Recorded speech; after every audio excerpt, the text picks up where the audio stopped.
Video 12. El cuerpo del creyente es hecho templo del Espíritu de Dios. En 1 Corintios 6, 19 y 20 leemos: ¿O ignoráis que vuestro cuerpo es templo del Espíritu Santo, el cual está en vosotros, el cual tenéis de Dios, y que no sois vuestros? Porque habéis sido comprados por precio. Glorificad a Dios en vuestro cuerpo. Y en 2 Corintios 6, 16 y 17 leemos: ¿Y qué acuerdo hay entre el templo de Dios y los ídolos? Porque vosotros sois el templo del Dios viviente, como Dios dijo: habitaré y andaré entre ellos, y seré su Dios, y ellos serán mi pueblo. Por lo cual, salid de en medio de ellos y apartaos, dice el Señor, y no toquéis lo inmundo, y yo os recibiré. Fin de la cita. Número 1. El uso del cuerpo humano en una sociedad pagana y corrupta. En la antigua ciudad de Corinto existía un templo pagano dedicado a Afrodita, donde el pretendido culto que se prestaba era la fornicación por mujeres que se dedicaban a la prostitución religiosa o prostitución santa. La perversión del hombre caído, no tiene ningún límite y ninguna restricción. Contra esta infamia revestida de religión, contra ese uso pagano del cuerpo humano, Pablo dirige su exhortación a los creyentes. La presencia del Espíritu Santo en ellos constituía la ayuda divina para que no se prestaran a esa monstruosa manera de servir a dioses falsos. El Espíritu Santo daba y da al creyente la fortaleza suficiente y necesaria para que el creyente no vaya en busca de este tipo de libertades religiosas. El libertinaje, enseña Pablo, es un sacrilegio y envilece el templo de Dios. El mundo antiguo había inventado el verbo corintiar, que significaba vivamos según las orgías que son común en Corinto. Número 2. El concepto apostólico sobre el cuerpo del creyente.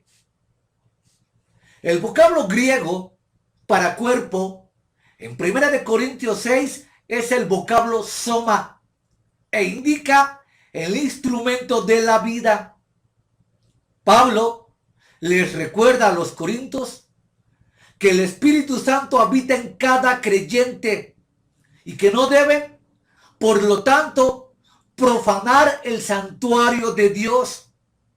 La posición del vocablo santo enfatiza que es un Espíritu Santo el que está en vosotros.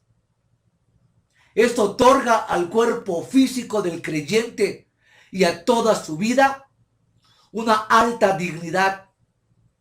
Donde quiera que vayamos, somos portadores del Espíritu Santo, los templos en los cuales Dios se complace en morar. Este pensamiento debe ser enfatizado claramente. En 1 Corintios 3, 16, Pablo se ha referido al templo de Dios. Allí, la referencia es a la iglesia local como templo, la congregación de creyentes salvos, en la cual el Espíritu Santo mora. En cambio, aquí en 1 Corintios 6:19 se trata del creyente. En el griego, hay dos vocablos que se traducen como templo. Uno de ellos es Gijerón, que corresponde al santuario en su conjunto. Por ejemplo, el que señalaba el templo de Jerusalén. Y otros, el vocablo griego naos, se refiere al santuario interior. Este último es utilizado por Pablo aquí. Pablo subraya ante los corintios que sus cuerpos humanos eran templos de Dios en los cuales el Espíritu Santo habitaba. 3. El fundamento de la santidad ha sido puesto en la redención. Vocablos griegos. La historia de la salvación, la historia de la redención, se puede sintetizar estudiando tres palabras griegas de mayor importancia. Número 1, el vocablo griego agorazo, que significa comprar. En relación con nuestra salvación, la palabra significa pagar el precio para que podamos ser redimidos. Así, aparece en 1 Corintios 6:20, porque habéis sido comprados por precio, glorificad pues a Dios en vuestro cuerpo. Esto indica que Cristo nos compró, siendo su sangre el precio del rescate. Número 2, la palabra griega exagorazo, que también significa comprar algo del mercado para sacarlo de allí y comprarlo para uno mismo. Aparece en Gálatas 3:13 y 4:5, donde leemos: Cristo nos redimió de la maldición de la ley, hecho por nosotros maldición, para que remediase a los que están bajo la ley. Aquí claramente expresa que Cristo nos redimió de todo el contenido de la ley mosaica. En videos anteriores ya edité los 613 mandamientos que componen la Torá de Moisés. Y cuando hace referencia a este pasaje, se refiere a la ley de Moisés dada en 613 mandamientos y ordenanzas.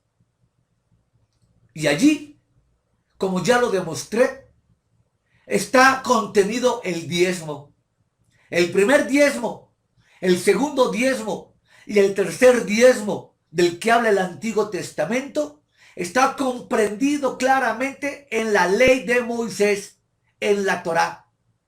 Tú puedes verificar los dos videos de los 613 mandamientos de la Torá y puedes ver claramente que los diezmos pertenecen a la misma.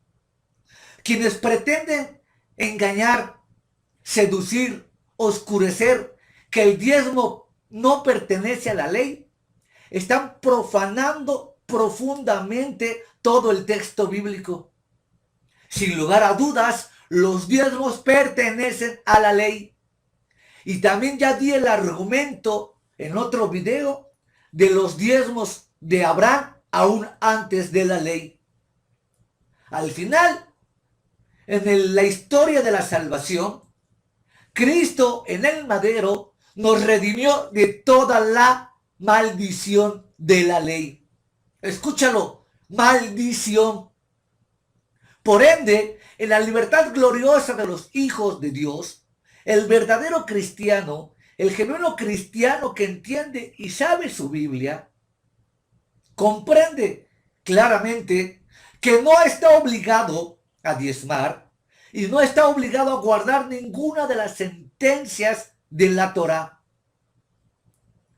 Dejando a un lado, por supuesto, las locuras mentales de los pactos, de los votos, de las primicias y toda la charlatanería que tenemos hoy, queda bien claro que al final del camino la gloria de Jesucristo brilla en la libertad de los hechos gloriosos del Hijo de Dios que nos llevan siempre hacia el puerto llamado eternidad.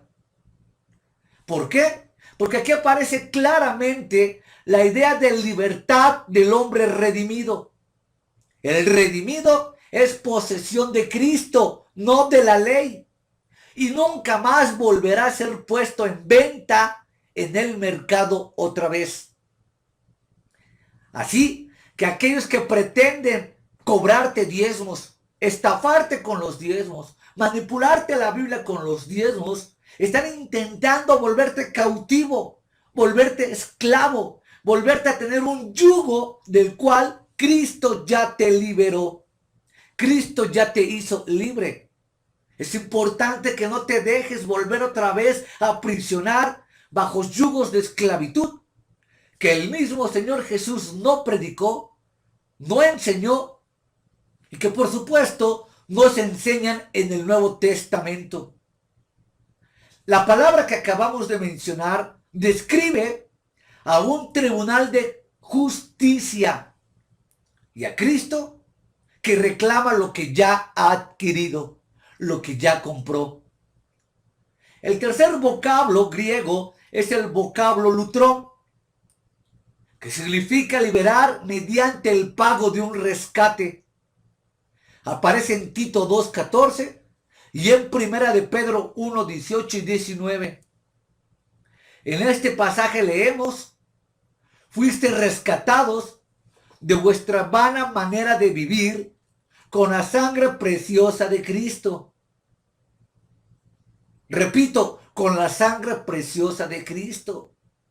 El vocablo griego lutrón aparece también en el pasaje de Marcos 10:45, donde el Señor hace una enfática declaración de que Él ha venido para dar su vida por rescate por muchos. El vocablo derivado apolutrosis es una de las grandes palabras novotestamentarias. Significa redimir a uno mediante el pago de un precio, dejar a uno libre al recibir la paga. Conforme a Marcos 10:45, el rescate lutrón tiene un carácter sustitutivo, que significa por, en lugar de.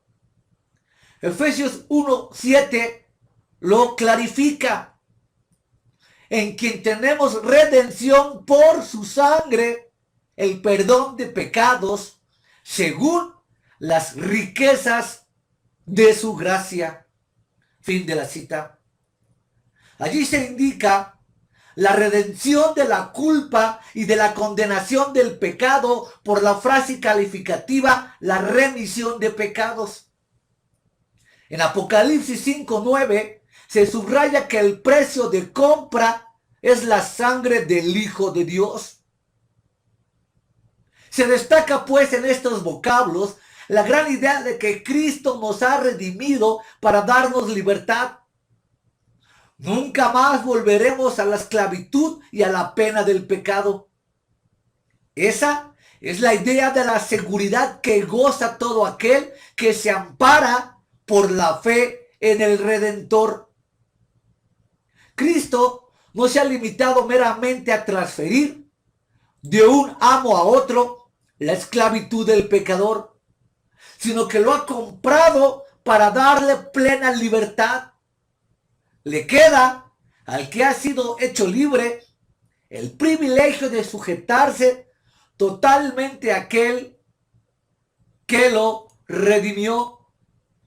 2. El alcance de la redención. Los autores más prolíficos han sostenido que la redención es un acto de Dios por el cual Él mismo paga como rescate el precio del pecado humano por el ultraje inferido a la santidad y al gobierno que Dios exige. La redención es llevado a cabo con su sangre, que es el precio del rescate y que se efectúa con poder. También se señala la idea de un precio en el concepto de redención, el precio al cual la justificación ha sido procurada y no negada, sino que, por el contrario, engrandece el carácter de gracia que ella contiene. Destaca que el grado del perdón alcanzado es dominado por la riqueza, la abundancia, la plenitud de la gracia de Dios que la redención revela. La redención indica liberación como resultado del pago de un rescate. Hebreos 9:12 lo expresa así: por su propia sangre Cristo entró una vez para siempre en el lugar santísimo, habiendo obtenido eterna redención. El Evangelio nos dice que nuestro Creador es ahora nuestro Redentor. No hay duda de que la redención significa un cambio de dueño. Significa además un cambio de estado y de situación. De Adán a Cristo. De la esfera de la carne al ámbito glorioso del Espíritu de Dios. De las tinieblas a su luz admirable. Por tanto, es importante conocer el concepto de templo en la Escritura. En el Antiguo Testamento, el sentido de templo es expresado universalmente por la palabra hebrea Jekal, que significa palacio o templo. El primer uso de este concepto corresponde al tabernáculo en Silo, en 1 Samuel 1:19, y se clarifica mediante dos asociaciones importantes. La primera trata del templo del Señor. Así leemos en Esdras 3:10, los albañiles del templo de Jehová trabajaban. La segunda asociación trata de un templo santo, como en el Salmo 79:1. Han profanado tu santo templo. El templo de Salomón fue edificado en el año 957 a.C. En su interior, todo lo que se podía ver era de oro. El oro es un símbolo de la justicia divina, caracterizando al trono de Dios y a su presencia majestuosa. El arca era la evidencia de esta presencia. En el Salmo 27:4, David oraba que él pudiera habitar en el templo. No deseaba tomar lo que no estaba permitido, oficiar como sacerdote, sino que el lenguaje es figurativo, en cuanto deseaba las bendiciones que resultaban de estar en la presencia de Dios, procurando siempre ser obediente y siempre bajo la mano de Dios. Bienaventurado el que tú escogieres y atrajeres a ti, para que habite en tus atrios. Salmo 65:4.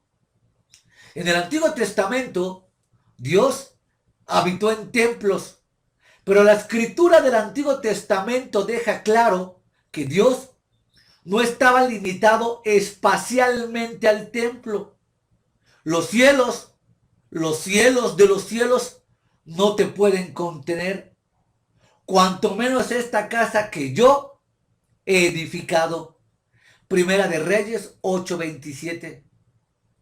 Salomón no deja dudas de que Dios es más grande que su creación, que no cabe en el universo que ha creado, que es infinitamente todopoderoso e infinitamente suficiente.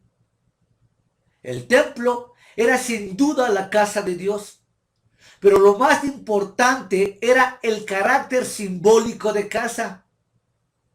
Lo que realmente importaba no era el edificio, sino que dentro de él se encontraba el sitio más sagrado, la cámara interior donde estaba el arca del pacto. La presencia divina estaba simbolizada además por la nube que cubría el lugar santísimo. Tanto en el caso del tabernáculo del desierto como en la dedicación del templo de Salomón. No debe olvidarse que ese objeto tan especial, el arca, tenía una tapa o cubierta conocida con el nombre de propiciatorio, de la palabra hebrea caporet, que era el lugar donde se derramaba la sangre. Toda la vida del tabernáculo y del templo giraba alrededor de los sacrificios.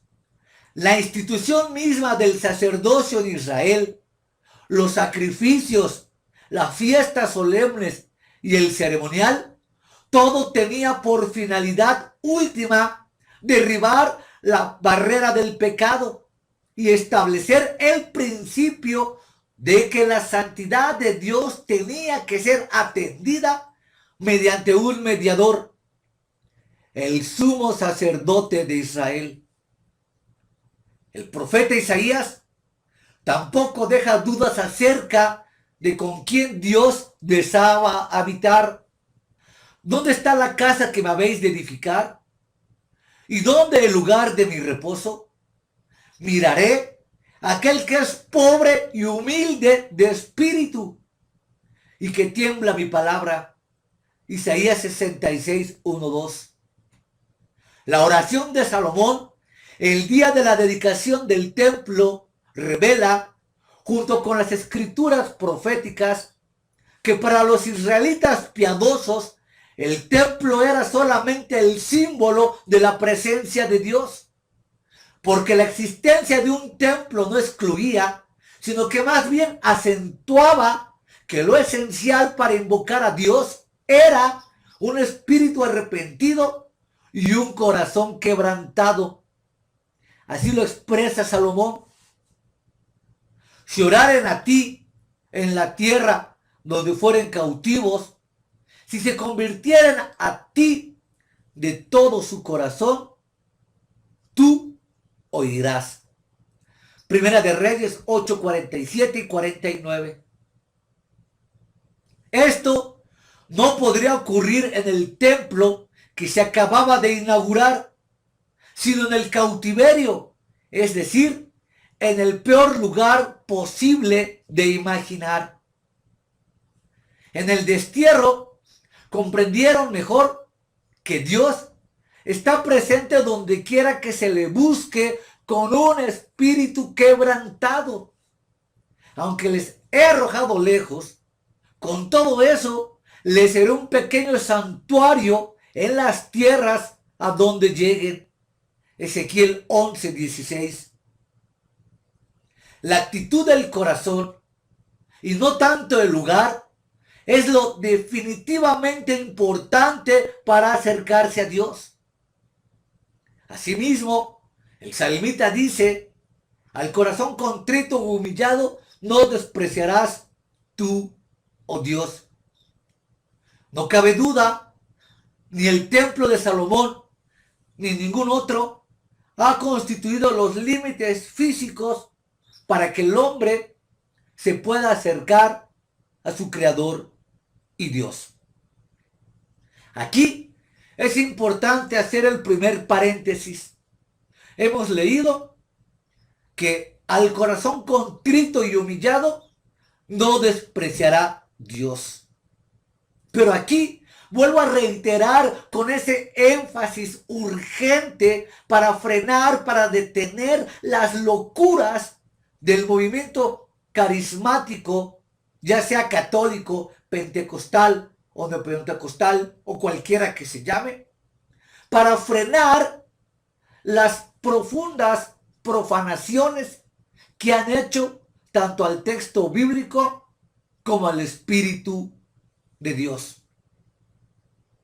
En ningún lugar de la Biblia se autoriza a que en inventos carnales, en inventos satánicos, en locuras demenciales, en hechos de fantasmas que se han inventado de una manera no tengo la palabra exacta, tan descabelladas, a todo este tipo de infamias se les ha bautizado provenientes del Espíritu Santo.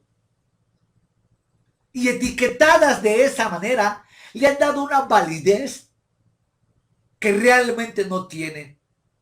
A mí me sorprende cómo no ha habido casi nadie que se levante en contra de este falso movimiento carismático y haga ver los errores profundos que ellos pretenden afirmar que la Biblia dice. La tira de videos tan larga que estoy editando se ha hecho y se hará precisamente con el propósito primario de detener tanta herejía y tanto mito, tanta fábula y tanta paradoja que se han inventado en contra de las escrituras. El panorama genérico del ministerio y función del Espíritu Santo es muy amplio y también complejo.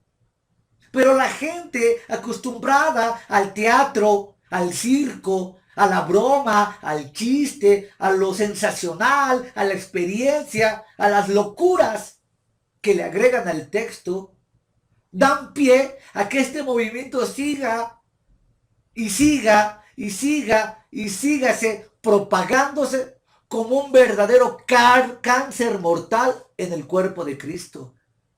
La iglesia moderna tiene hoy una nueva enfermedad llamada SIDA. Y el SIDA espiritual es el SIDA carismático, el SIDA pentecostal, el SIDA neopentecostal, que ha invadido todas y cada una de las partes de la verdadera iglesia de Cristo y de la Biblia. Es espeluznante, es aterrador, es denigrante, es humillante ver todos los días en internet cómo surgen modas y modas y modas y nuevas modas profanando al templo del Señor, al templo del Espíritu Dios que eres tú. ¿Tú crees que el Espíritu Santo va a inspirar esas locuras que pasan en las iglesias? Sería como profanar su propio cuerpo, como lo estamos viendo en este video. Tú y nadie más que tú eres el templo del Espíritu Santo, como lo dice el Nuevo Testamento. Hay que destacar también que el Señor Jesucristo observó y aprobó la práctica del culto en el templo de los judíos, pero condenó el formalismo que los viciaba. Los profetas a lo largo de la historia del pueblo de Israel habían hecho lo mismo. El Señor ordena que el templo sea respetado como casa de oración, pero al propio tiempo anuncia su destrucción. El punto culminante en este sentido es que el hecho de que el velo del templo se rasgara de arriba hacia abajo cuando el Señor moría, por lo que el templo perdía su carácter esencial. A partir de allí, el acceso a Dios está asegurado por la sangre de Cristo, por la muerte en la cruz.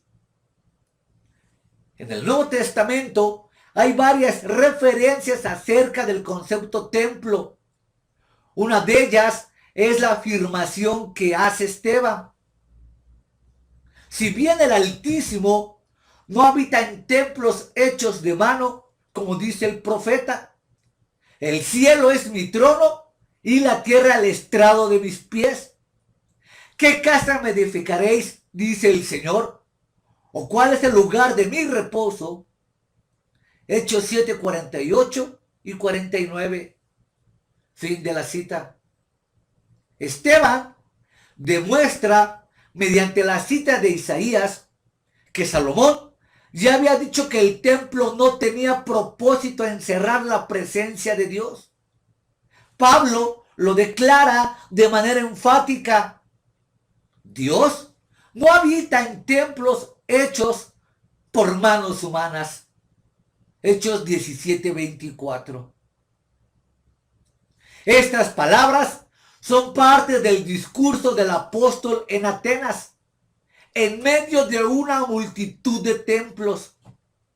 Otra vez se subraya que Dios en el Nuevo Testamento no había en santuarios, no habita en santuarios hechos por manos de hombres. Es indudable que Pablo señaló al magnífico Partenón que ha llegado a nuestros días, que se suponía era la morada de la diosa falsa Atenea. Por su parte, Esteban había usado el mismo vocablo original griego de cheiro, poeitos, hecho con manos humanas, para negar que Dios mora solamente en el templo de Jerusalén. Los santuarios que el hombre ha levantado, aún en el cristianismo, constituyen intentos de multiplicar la presencia de Dios. Pero esos intentos son vanos, porque Dios no habita en templos hechos de manos y porque además Dios no admite ser convocado. Queda claro en el Nuevo Testamento que no hay lugares santos, sino que Dios es santo. Y que todos los creyentes son llamados santos. Este aspecto lo veremos en otro video al considerar la santidad de Dios. Entonces, cabe la pregunta lógica: ¿pero dónde habita Dios hoy? La Escritura proporciona la respuesta. La iglesia, como un edificio, va creciendo para ser un templo santo en el Señor, en quien vosotros sois juntamente edificados para morada de Dios en el Espíritu. Efesios 2:22. Aquí muestra claramente que el templo es uno personalmente y que somos edificados. Y esto me recuerda en este preciso momento el libro de Hans Hus, uno de los mayores teólogos católicos del siglo XXI, que ha escrito obras monumentales, y en su libro Ser Cristiano, en el capítulo 1, él niega la estructura dogmática y la estructura de la Iglesia Católica Romana como fuente de poder y como fuente de el lugar en donde supuestamente Dios mora según el Vaticano. Hans Hus dice en su libro que no se necesita ninguna estructura visible, en este caso toda la tremenda organización de la Iglesia Católica Romana, para que el hombre venga a acercarse al corazón de Dios, para que el hombre sienta la presencia de Dios, para que el hombre pueda ser redimido. Y automáticamente, al negar la estructura de la Iglesia Católica como tal, pues obviamente niega todos los ritos, los dogmas y todo lo que compone el culto católico. Cuando él termina de editar el libro, Hans Hus, El Ser Cristiano, de Editorial Trota, el Vaticano lo excomulga. Qué raro, ¿verdad? O sea, no es raro en ellos que cuando alguien está en contra de sus dogmas, de sus tradiciones, de sus hechicerías, de sus mentiras, proceden a excomulgar, a difamar, a pisotear y hasta asesinar a todo aquello que se les opone. No se les da, ¿verdad? A ellos no se les da. Pero bueno, cuando Hans Hus es excomulgado, por parte de la Iglesia Católica. Él edita otro libro, también de editorial Trota, muy bueno por cierto, y empieza a hablar de una serie de historias, como la historia de los judíos y la historia de los cristianos. Y en este punto fundamental, Hans Hus, en sus obras magníficas, revela la importancia que tiene el ministerio del Espíritu Santo cuando ha bajado del cielo y ahora se ha hecho morada en los creyentes.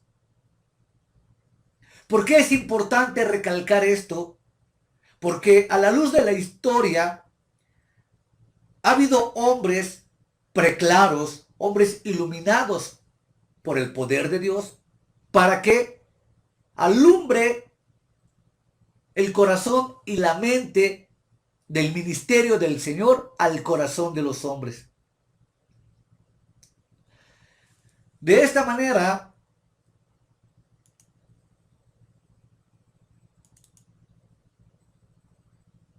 se da por concluido de que la iglesia es hoy la morada de Dios en el Espíritu. Por iglesia no se entiende desde luego los edificios así llamados, dado que la propia Escritura, como hemos visto, descalifica esa posibilidad. La iglesia está constituida por las personas que han sido redimidas por la sangre de Cristo. Pedro, el apóstol, se refiere a los creyentes como piedras vivas.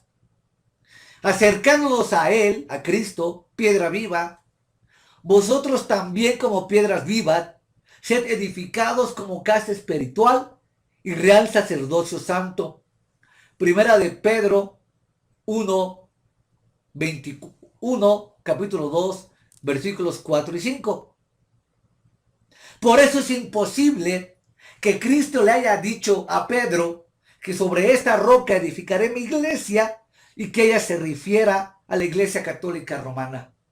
Bajo un solo versículo, mal interpretado, muy tergiversado, se ha construido todo un imperio de poder, de sangre, de lágrimas, de tiranía, de hechicería, de lucro, de riqueza y todo lo que la Iglesia Católica obtiene hoy. Bajo ese solo versículo se han cometido las profanidades más horrendas a lo largo de la historia de la humanidad. Sería impensable ahorita nombrar 5 o 10 aspectos que la Iglesia Católica ha hecho en contra de las Escrituras por esa simple mala interpretación del pasaje. Nunca, por supuesto, fue la intención, el propósito de Jesús llamado el Cristo, de Jesús llamado el Hijo de Dios, de Jesús el Hijo del Hombre, fundamentar e inaugurar una iglesia católica basada en ese pasaje para que después ella misma profanara con sangre de los inocentes toda la historia de la salvación. Sería impensable.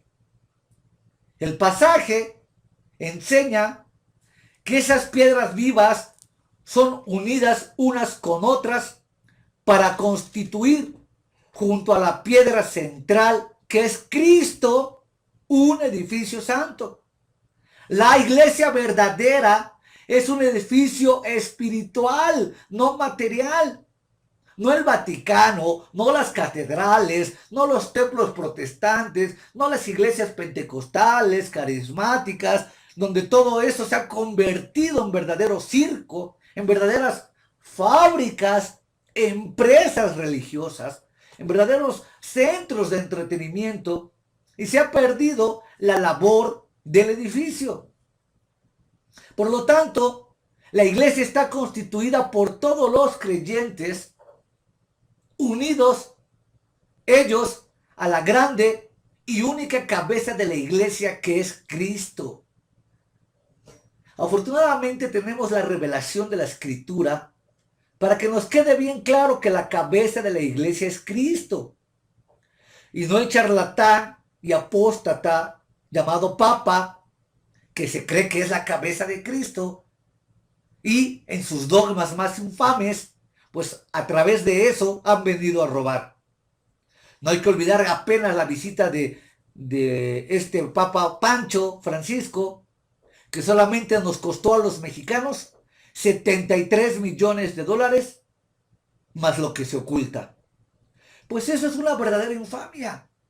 Ante eso yo siempre me he opuesto, porque me queda claro a la luz de las Escrituras que la cabeza de la iglesia es Cristo. No tengo que reverenciar, no tengo que adorar, no tengo que postrarme, no tengo que humillarme, no tengo que rebajar la dignidad del ser humano ante otro simple ser humano que se autodenominó Papa. La Escritura es tan clara y enfática que dice que la cabeza de la iglesia es Cristo. Quien murió en la cruz fue Cristo. Quien derramó la sangre en la cruz fue Cristo. Quien nos va a resucitar y a glorificar es Cristo. Por tal motivo, esta iglesia no puede ser vista en forma tangible o palpable, sino en la forma de la iglesia local cuando se reúnen los verdaderos cristianos.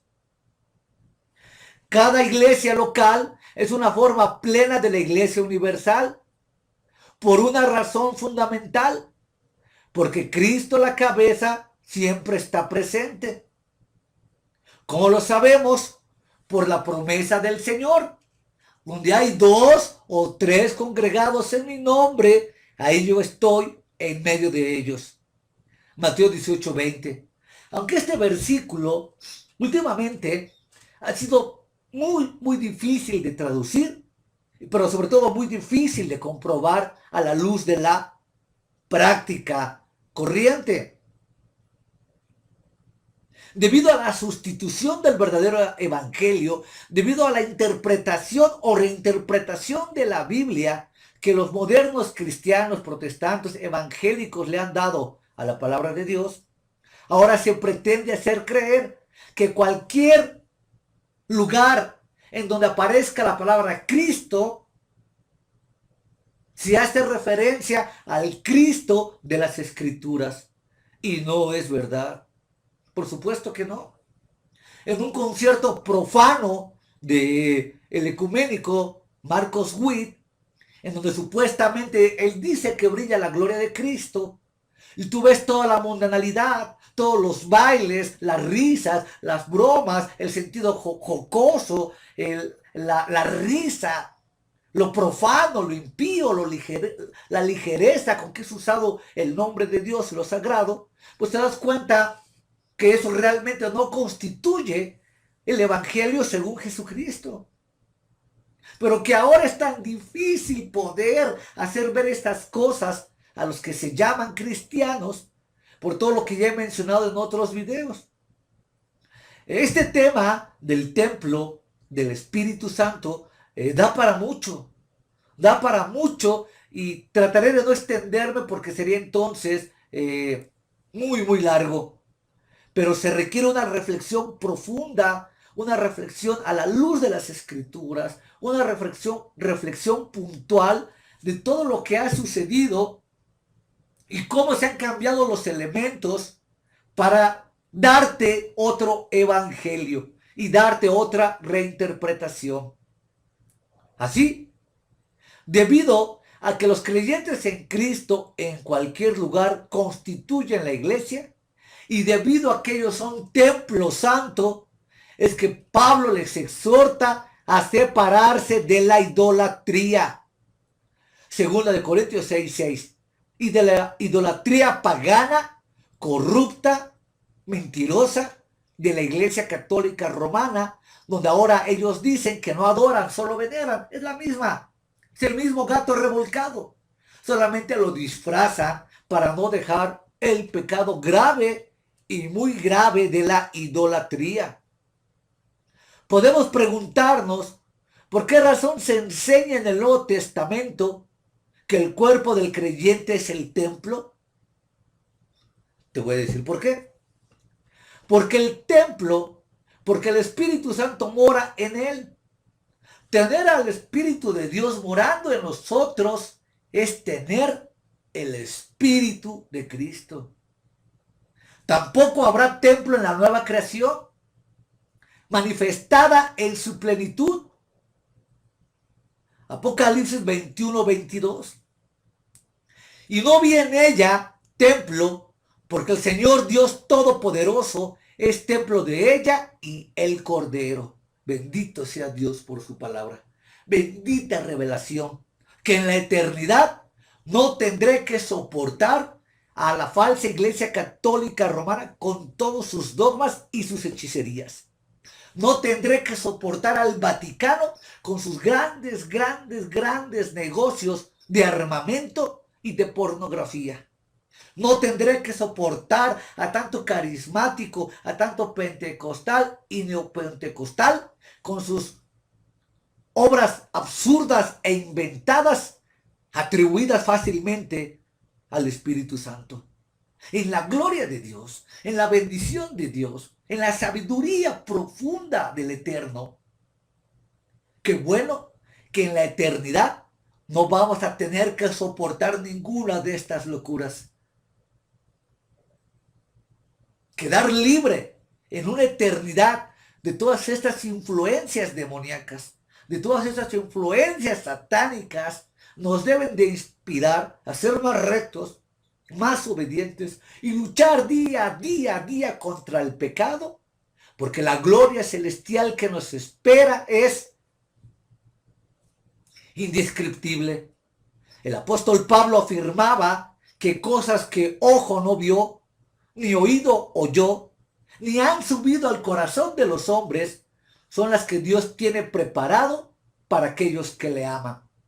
Y ya el hecho de quitarse a la Iglesia Católica Romana y a su Vaticano y al todo el movimiento profano carismático, tanto católico como protestante de pentecostal, y quitarnos de toda esa basura y llegar a la eternidad sin todo aquello, es un verdadero sentido de gozo, sentido de justicia, de verdad y de integridad, porque las primeras cosas pasaron.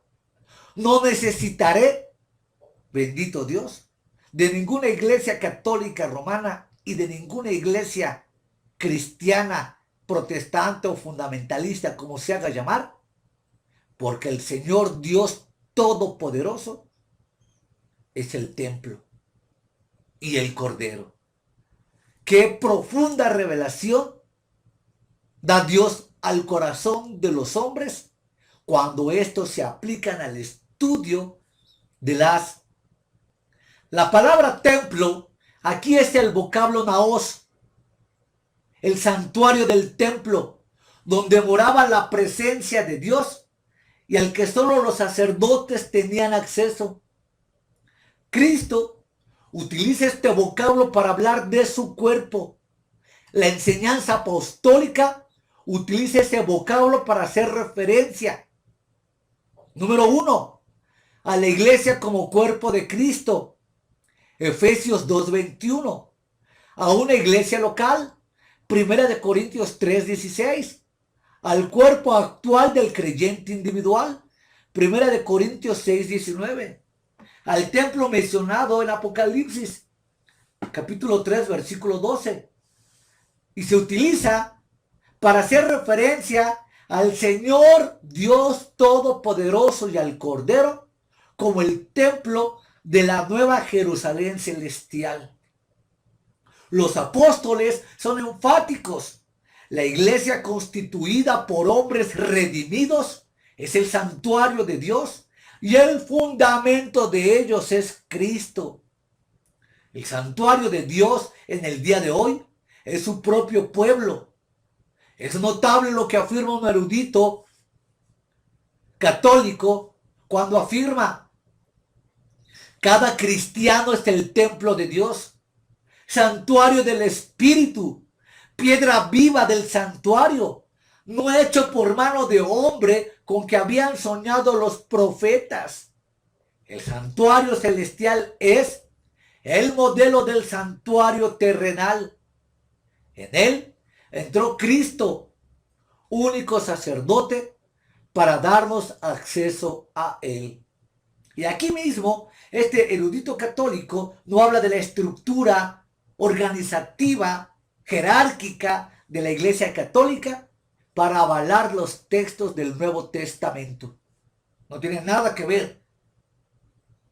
Y no me meteré en asuntos de historia porque nunca terminaríamos. Es notable que en la construcción del templo de Salomón, las piedras eran preparadas y moldeadas antes de ser llevadas a su emplazamiento en el templo, para que no hubiera allí ruido de martillo mientras se elevaba el edificio.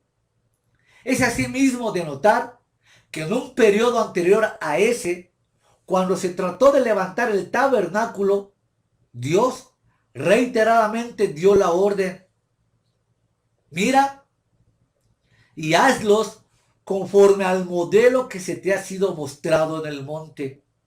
Éxodo 25:40. Es evidente que Dios tiene un interés especial de que nada en la iglesia quede al criterio del hombre. Todo tiene que ser hecho conforme al modelo de Dios y conforme está en la Escritura. Esto es vital. Todo lo que se ha inventado, todo lo que se ha sugerido, todo lo que se ha... No tengo otra vez la palabra exacta. Hecho actualmente, pues la gran mayoría no constituye de lo que la Biblia dice. Tanto mito cristiano es porque se han alejado de la palabra de Dios. Si tan solo nos apegáramos estrictamente a la Biblia, no tendríamos que soportar tanta locura, tanta chiflarería, tanta cosa que no tiene sentido. Todo coincide para subrayar que la iglesia está formada por piedras vivientes que han acudido a la primera piedra viva y que todo el edificio bien coordinado va creciendo. Nos parece, cuando miramos a la iglesia, que nada está ocurriendo, porque miramos a lo que estamos haciendo. Pero la iglesia no es lo que hacemos, sino lo que Dios está haciendo. Y lo que está haciendo, no para que nosotros habitemos, sino para morada de Él mismo. Nosotros estamos incluidos ciertamente, pero la iglesia como edificio está siendo edificada para morada de Dios en el Espíritu. Esta es la gloria de la iglesia, que Dios mora en ella, como mora en el corazón de cada uno de sus débiles miembros, como ya lo señalé en el video de el sello del Espíritu y las arras del Espíritu. Número 5. El cuerpo del creyente y la glorificación de Dios. El Espíritu Santo ha hecho su morada en nosotros. El vocablo mora en 1 Corintios 2:16 es el griego oike, que es significativo en el Nuevo Testamento para indicar la habitación espiritual. Lo que hay que subrayar es que Dios mora en vosotros, no en templos hechos de manos. El Espíritu Santo mora en vuestros espíritus redimidos. La expresión glorificad a Dios es en el original griego muy enfática, porque subraya la idea de algo que debe de ser hecho con toda urgencia. No permitamos que haya ninguna demora en obedecer.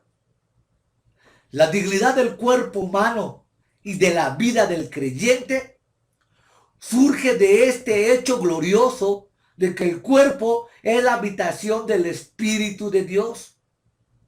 Toda la personalidad es el templo, el lugar sagrado de la morada del Espíritu. Toda. El apóstol destaca que la morada del Espíritu es un don directo que viene de Dios? El Espíritu Santo lo tenéis, el cual es de Dios.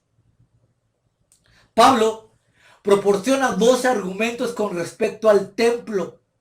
En primer lugar, señala su carácter sagrado por ser la morada de Dios. En segundo lugar, destaca su pertenencia a Dios.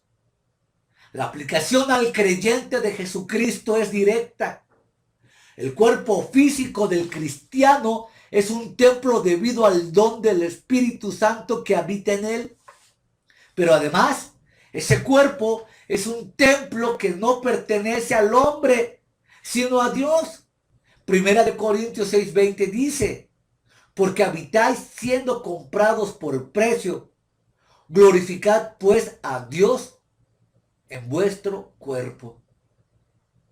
El argumento es que el creyente ya no se pertenece a sí mismo, porque ha sido comprado por precio. En el mundo secular, o al menos aquí en México, se tiene el dicho que afirma, yo puedo hacer con mi vida lo que se me dé la gana y no tengo que rendir cuentas a nadie. O se tiene otro dicho, es mi cuerpo y de mi cuerpo yo hago lo que quiero. Esa mentalidad está bien en el mundo, por supuesto. Pero los verdaderos creyentes, los verdaderos hijos de Dios, los verdaderos redimidos ya no pueden tener tal expresión. El cuerpo ya no les pertenece a ellos.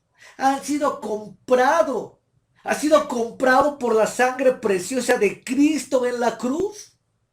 La palabra doulos, esclavo, significa que alguien tenía un esclavo y le pertenecía completamente a él. Aún el dueño le podría quitar la vida porque era dueño de su propiedad.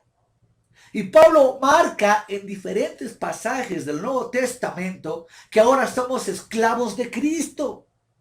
Cristo es el dueño, el Señor, el capitán, el patrono, el dueño.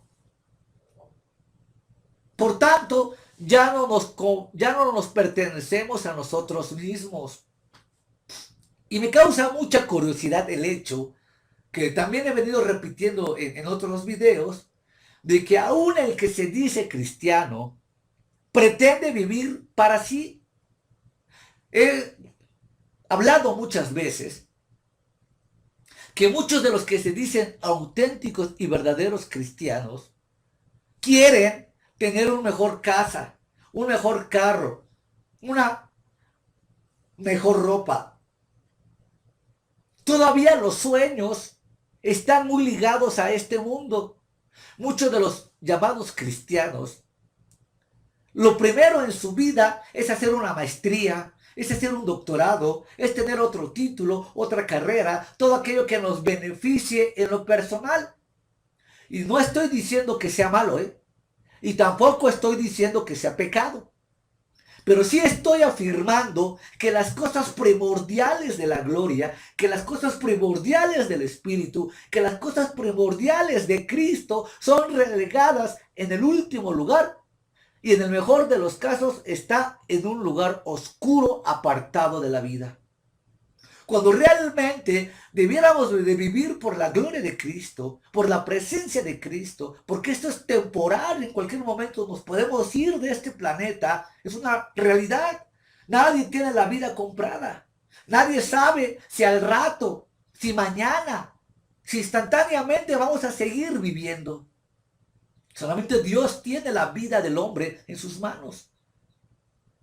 Entonces, tan efímera que es la vida, a mí se me hace una verdadera locura y demencia que todavía muchos de los que se dicen cristianos andan buscando desesperadamente una pareja con quien casarse. Ahí tenemos un grupo de Face en donde habla de solteros y divorciados cristianos, pero no solos. Y se escriben cada locura, y se mandan cada fotografía, y se dicen cada situación tan extraña. Y reitero, no estoy diciendo que sea malo, ni que sea pecado. Por supuesto que no, yo no estoy diciendo eso. Pero sí estoy afirmando el hecho, reitero, que las cosas primarias del Espíritu, que las cosas primarias de la gloria, que las cosas primarias de la redención, que las cosas reales en Cristo ya no son tomadas en cuenta. Últimamente tomamos o se toma a Cristo como el genio de la lámpara de Aladino, el cual queremos que nos ofrezca todo tipo de deseos, nos conceda todo tipo de caprichos, nos conceda todo tipo de locuras, para seguir afirmando que creemos en Cristo. ¿Hasta dónde hemos llegado los protestantes cristianos evangélicos hoy en día? Ha sido despiadada la manera en que hemos tratado la Biblia y profanado la historia. Como hemos sido comprados por la sangre de Cristo, como hemos sido redimidos bajo la sangre del Cordero en una muerte de cruz, pues el verbo griego comprado del aoristo indica que hubo una sola acción en el pasado. Se trata del acto por el cual el Redentor ha entrado en el mercado de esclavos, ha pagado el precio y ha dejado en libertad al esclavo. A lo mejor tú no lo entiendes porque ya no tenemos la esclavitud de la misma forma que teníamos hace 2000 años, en la que tú podías ir al mercado y si tenías suficiente dinero, pues tú podías comprar un esclavo como compras un kilo de tomate, de jitomate, de cebolla. Y el esclavo al comprarlo te pertenecía. Y al ser tu esclavo, tú lo ponías a barrer, a trapear, a cocinar, a hacer las tareas más difíciles. Y reitero, tú tenías el poder hasta de quitarle la vida, de matarlo, porque era tu esclavo, y no ibas a ser acusado de homicidio, no ibas a ser acusado de haberle causado la muerte, porque era tu esclavo. Esa es la misma figura retórica que el apóstol Pablo está hablando cuando afirma que ahora somos esclavos de Cristo. Ya no nos pertenecemos.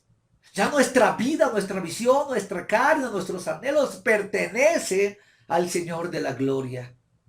Pero hoy sucede exactamente todo lo contrario. Pablo agrega que este acto de compra, la muerte de Cristo en el Calvario, ha hecho de cada creyente un esclavo de Dios.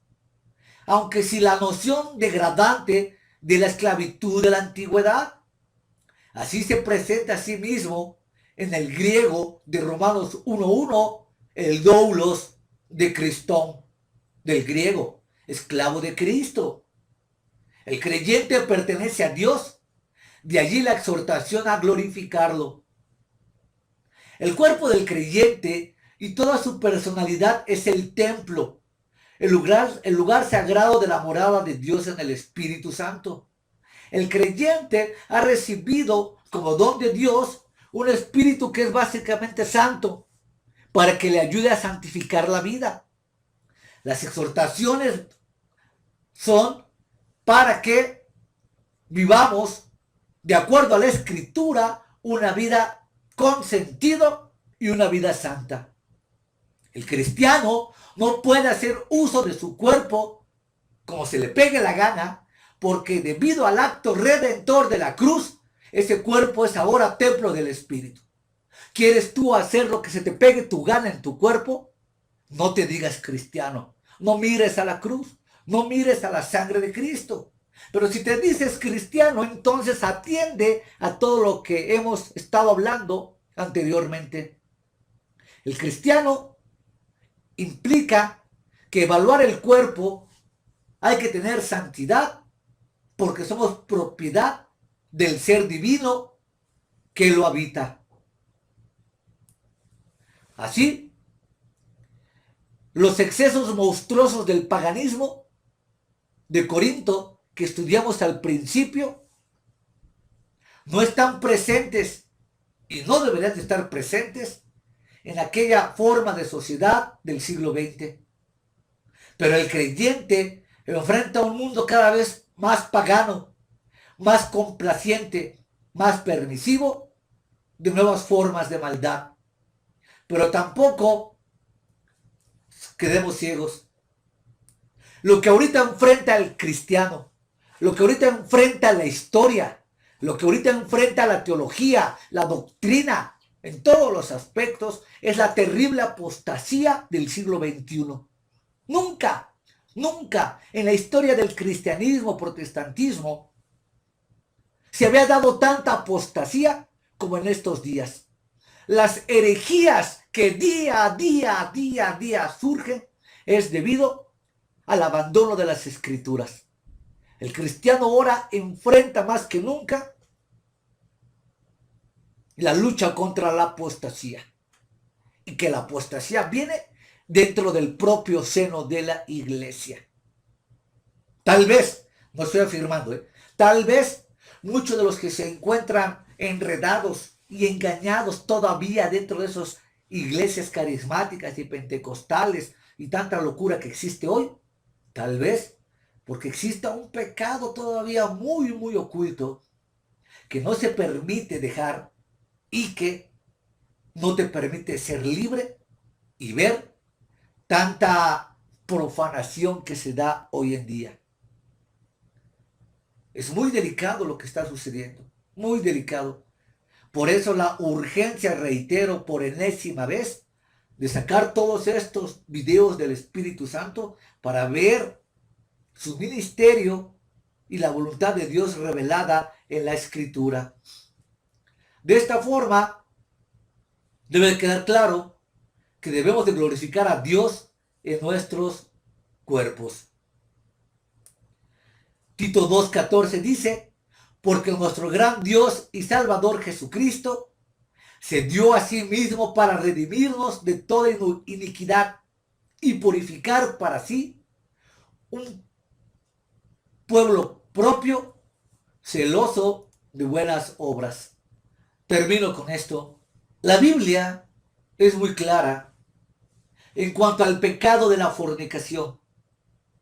El Nuevo Testamento afirma sin lugar a dudas que el fornicario, del griego porné, no va a heredar, no entrará en el reino de Dios. Es decir, todo aquel que tiene relaciones sexuales antes o fuera del matrimonio no va a entrar al reino de Dios. El fornicario no entrará al reino de Dios. ¿Por qué? Porque la simple enseñanza, lo grandioso de la redención que hemos analizado, que Cristo compró nuestro cuerpo en la cruz del madero por su sangre, y ahora el Espíritu Santo habita en nosotros. Y no puedes tú estar profanando el templo de Dios, fornicando,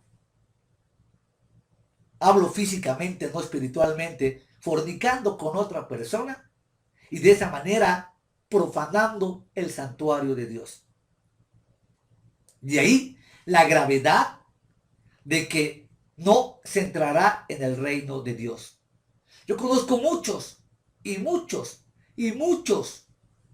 miles, que se dicen y se llaman ser cristianos y fuera del matrimonio, ya sea antes o divorciados, tienen una vida sexual activa. Y eso es profanar el templo de Dios. Ese es un pecado grave de fornicación. Y lo más grave es que continúan toda una vida en ese estado. Porque anteponiendo sus pensamientos, sus necesidades humanas, sus soledades y todo lo que implica la complejidad del ser humano, se atiende a la satisfacción del deseo pasional y se olvidan de la advertencia fulminante de Cristo. Cristo dijo en Apocalipsis 22:21 al cierre de la revelación, que el fornicario estará fuera del reino de Dios. Entonces, no es posible que alguien que se diga cristiano lleve 1, 2, 3, 4, 5 años, 6 años en un estilo de vida en total fornicación. Eso es inaudito, eso es una locura.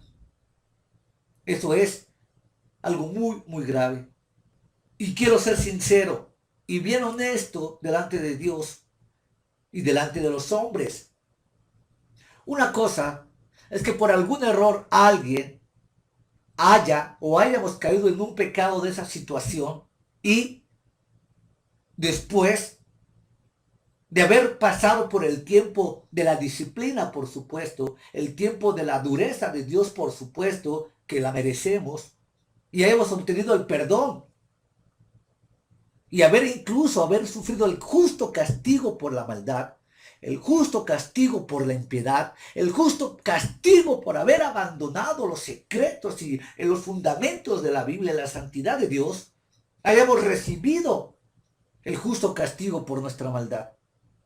Pero después venimos a un proceso de arrepentimiento, de perdón, de restauración, y pasó mucho, mucho tiempo para que enseñáramos, para que predicáramos y para que expusiéramos la palabra de Dios, porque todavía no somos perfectos. Queda muy, muy lejos de serlo. Pero de allí a que continuemos en un estado de depravación, en un estado de maldad, en un estado de iniquidad, en un estado de profanación, buscando la manera de estar fornicando, adulterando, pisoteando la gracia de Dios, pisoteando la sangre de Cristo, pisoteando la palabra, eso es otra cosa. No nos debemos de confundir. No debemos de confundir la caída ocasional que se dio o se da una vez en la vida con todo un estado de total y absurda vida de fornicación. Eso sería impensable para un hijo de Dios. Me queda claro y te debe de quedar claro que casado no puedes adulterar. Yo, que no soy una persona casada, me queda absolutamente claro a la luz de las escrituras y de hace muchos, muchos años atrás que no puedo cometer fornicación, que no puedo estarme acostando ni teniendo relaciones sexuales con nadie, porque el templo en el cual habita el Espíritu Santo soy yo y le debo obediencia, rectitud y santidad. Me queda claro que el fornicario no va a entrar al reino de Dios, porque soy templo del Espíritu Santo, porque el Espíritu de Dios mora en mí, porque le debo amor, obediencia, rectitud, santidad, y lucho, sin lugar a dudas. Dios me es testigo, afirmaba Pablo. Todos los días lucho y oro para que el Dios y Padre de nuestro Señor Jesucristo nos guarde sin caída y sin defecto delante de su presencia. Esto es vital. La clave para crecer en santidad y en rectitud y en obediencia es no profanar de ninguna manera el templo de Dios, el cual eres tú, el cual soy yo y el cual es toda la iglesia de Cristo. Digamos pues no a la fornicación en los diferentes aspectos y manera en que ella se presenta. Resistamos pues al diablo y sometámonos en la justicia y santidad de la verdad. Termino. Es impensable, impensable afirmar que tú eres cristiano, que yo soy cristiano y que todavía pretendamos vivir una vida oculta o secreta cometiendo el pecado de fornicación y aún así nos digamos cristianos. Eso es inconcebible. Eso es una verdadera demencia, una verdadera locura. Recuerda que el cristiano ahora es un ser santo. Por eso Pablo en todas sus epístolas, en sus 17 epístolas, dice a los llamados santos en Cristo Jesús, por todo lo que se expuso en ese video. Que la gracia y el poder y el amor de Dios derramado en tu corazón y en mi corazón nos libre, sin lugar a dudas, en este momento y hasta la eternidad, de cometer cualquier acto que atente contra el templo del Señor. el cual somos vosotros.